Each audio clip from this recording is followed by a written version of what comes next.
Hello friends, welcome to my channel. কেমন আছেন সবাই? আমি আব্দুল হালিম জাকির। অনেকদিন পর আজকে আপনাদের মাঝে একটি ভিডিও নিয়ে আসলাম। আমার ব্যস্ততার কারণে এখন রেগুলার ভিডিও দিতে পারতেছি না। তো আজকে আমি যে ভিডিওটি নিয়ে আসলাম সেটা হচ্ছে, আমরা যখন একটা ডিজাইন করে ফেলি, সেই ডিজাইনটা প্রেজেন্টেশনের জন্য আমাদের মকআপ করার প্রয়োজন হয়। সো আসলে আমরা মকআপ কিভাবে করব? তো আজকে আমি আপনাদেরকে আমার একটি ডিজাইন মকআপ করা দেখাবো। তো চলুন শুরু করি। প্রথমে আমার এইটা ডিজাইন, এটা আমার ডিজাইন এবং মকআপ করার পরে ডিজাইনটা এরকম দেখাচ্ছে। তো এই মকআপটা আমি কোথায় পাইলাম? মকআপ আপনারা যারা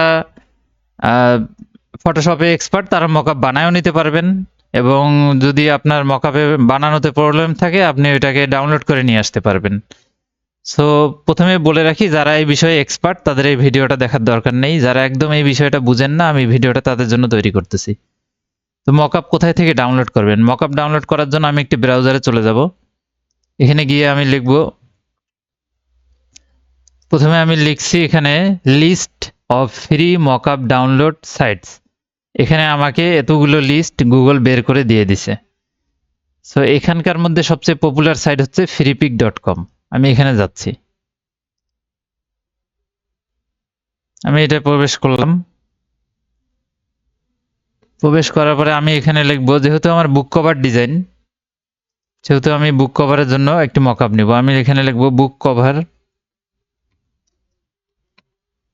মকআপ, এন্টার চাপবো।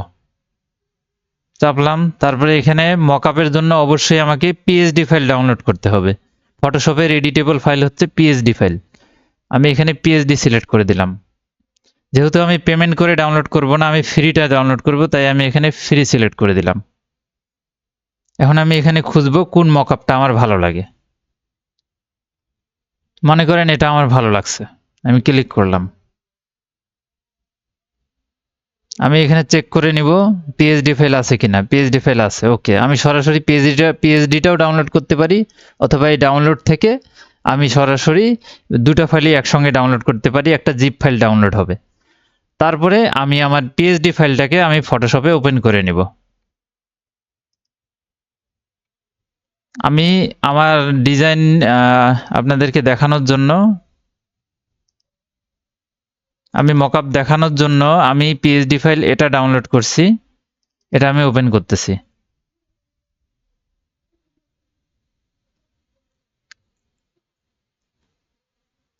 আমি এখানে আমার ডিজাইনটাকে সাবমিট করব প্রেজেন্টেশনের জন্য। এটি একটি মকআপ পিএইচডি। তো এখানে আমার প্রথম কাজ হবে ডিজাইনটা যে আমি সাবমিট করব সেই লেয়ারটাকে খুঁজে বের করা। আমি এখানে এই এর আইকনগুলো বন্ধ করে আমি চেক করে দেখতে পারি। এখানে লেখা আছে অ্যাড ডিজাইন হেয়ার, এটাই হচ্ছে ডিজাইন প্লেস করার লেয়ারটি। অথবা আমি এখান থেকে মূল লেয়ারটি খুঁজে বের করতে পারি। আমি এখান থেকে এই আইকনগুলো, চোখের আইকনগুলো অফ করে করে দেখতে পারি যে আমার ডিজাইনটি যে লেয়ারে সাবমিটটা করতে হবে সেটা কোন লেয়ার।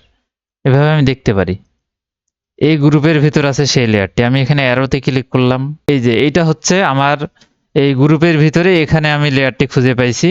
এটা হচ্ছে আমার ডিজাইন সাবমিট করার লেয়ার। সো যেহেতু এরা এখানে লিখেই দিছে, আমার আর এটার প্রয়োজন নাই, এটা এই অবস্থায় থাকবে। আমি এখানে ডাবল ক্লিক করব, এই স্মার্ট আইকন অপশনটায় ডাবল ক্লিক করব। পাশে আরেকটি ডকুমেন্ট ওপেন হবে। আমি আমার ডিজাইনটি এখানে সাবমিট করব। আমি আমার ডিজাইনটি নিয়ে আসি, প্লেস ইমবেড,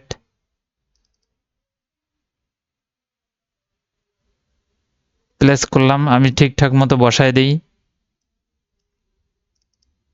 তারপরে কিবোর্ড থেকে কন্ট্রোল এস। দেখুন বন্ধুরা, মকআপের মধ্যে আমার করা ডিজাইনটি বসে গেছে। এখন এই অবস্থায় এই ফাইলটি আমি আমার ক্লায়েন্টকে পাঠাইতে পারি যে স্যার বা ম্যাডাম, আপনার ডিজাইনটি যখন প্রিন্ট আউট হবে আপনার বুক কভারটি এরকম দেখাবে। এখন এটা আমি এখানে গিয়ে ফাইলে গিয়ে এক্সপোর্টে গিয়ে আমি জেপিজিতে সেভ করে ফেলতে পারি। তারপর সেই ফাইলটি আমি আমার ক্লায়েন্টকে পাঠাবো।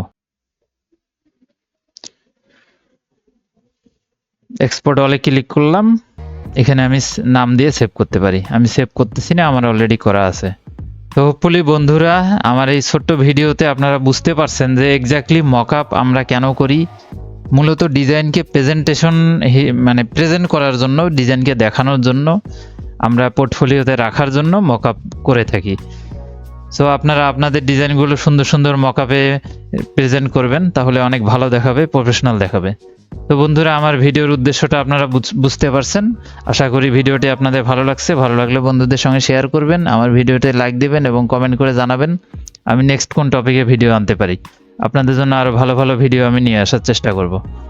তো বন্ধুরা ভালো থাকুন, সুস্থ থাকুন। আবারও আপনাদের সঙ্গে নতুন একটি টিউটোরিয়ালে দেখা হবে। আল্লাহ হাফেজ।